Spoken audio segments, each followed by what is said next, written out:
Hello and welcome! I'm going to tell you about a kick-ass project from James Raw. It's a bamboo-themed katana.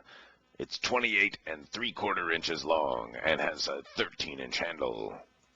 The ito is from Fred Lohman. It's green olive tsunami ito. The fuchi, kashira, manuki, and tsuba, as well as habaki, are in a rokusho patina.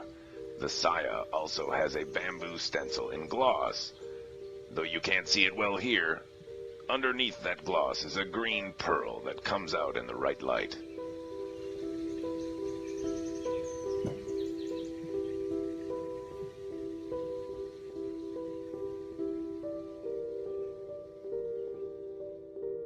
The saya is covered in black ishime finish with the exception of the glossed portion with the green pearl under it.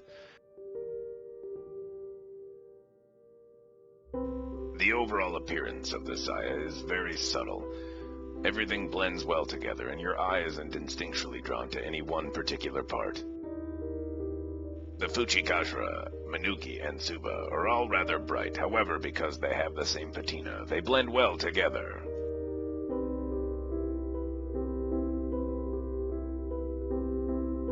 The tsuba was made by Rick Barrett, and the fuchi, kashira were made by Josiah Boomershine.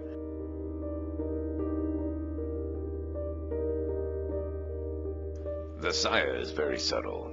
The outline and details don't pop out immediately when you look at them. However, they're very detailed under closer inspection. The saya also has horn parts on it. The koijiri, koiguchi, and kirikata are all made from horn.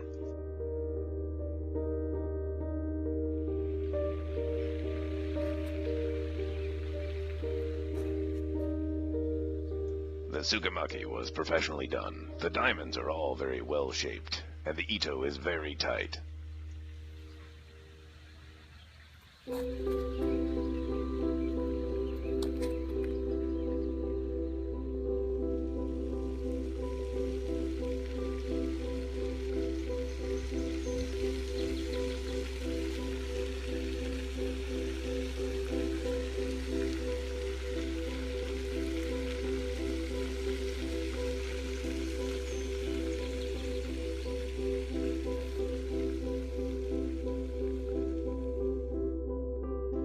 All of the fittings, fuchi, kashira, manuki, and tsuba, are made from copper.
The blade is very heavy. It's 3 pounds, 4 ounces without the saya.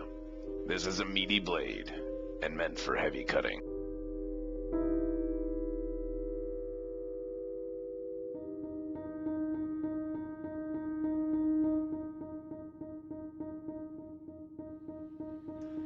The blade is a good, mean cutter, but it's not extraordinarily lively in the hands. At 3 pounds, 4 ounces, it shouldn't be. It's intended to do some very good cutting. That said, if your intention is aya or kata, this may not be the right blade for you. Lord knows I want to have to swing it 1,000 times in a row at anything, even if that thing were nothing.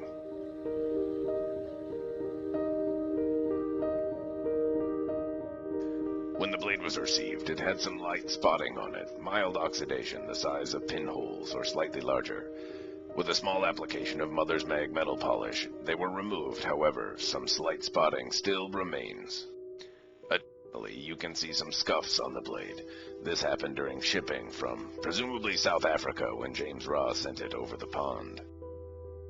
The hamon on the blade is rather subtle. In the right light it pops out and you can see some of the variation.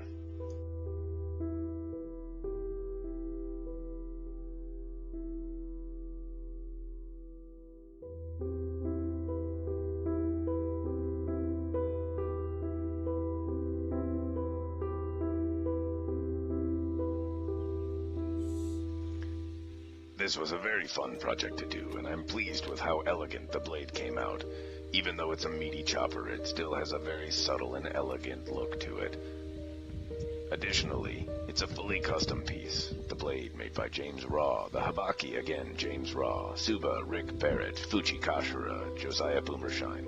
The mount was also professionally done, and the manuki were custom made as well.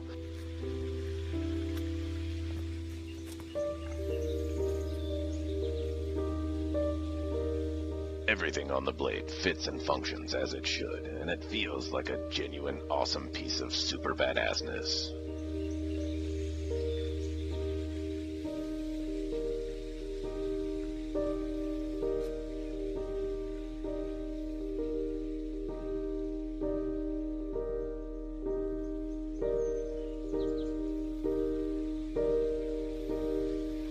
My only regret in this project, if there is one, is that I didn't find a way to incorporate swirly mitsudomes everywhere. As I'm sure some of my watchers may be aware, I have a unhealthy obsession with swirly mitsudomes.